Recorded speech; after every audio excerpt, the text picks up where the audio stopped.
We might have gotten the whole Chosen One prophecy completely wrong, or maybe only half wrong. As understood by the Jedi, the Chosen One prophecy told of a boy who would destroy the Sith and bring balance to the Force. But that immediately raises a question. If the Force has an inherent light and dark side, how could eradicating the dark bring balance? Wouldn't that be an imbalance? So in that case, Order 66 was the fulfillment of the prophecy, reducing the Jedi Order to two individuals, 2 versus 2. Balance. This view actually has some support in The Last Jedi.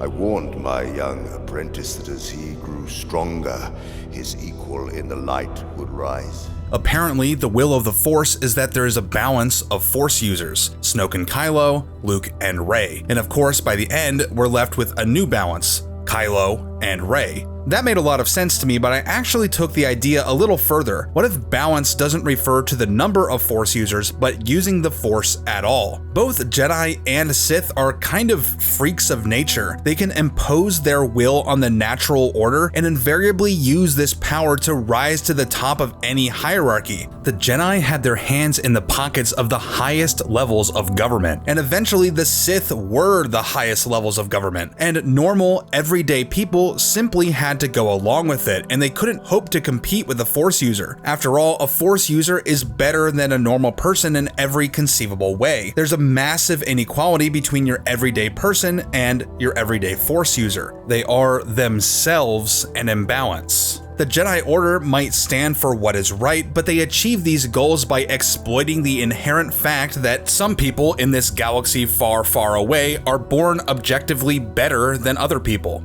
So what if the will of the Force wasn't that the Sith were destroyed, but that all Force users were destroyed, Sith and Jedi alike, in which case Anakin almost fulfilled that role, except for Luke, who threw a wrench into everything. He survived and attempted to raise another generation of Jedi, but this was exactly the sort of thing that the Force attempted to correct before, and perhaps the will of the Force was acting again when Kylo destroyed Luke's temple. And it would seem that Luke kind of realized this issue. That Force does not belong to the Jedi.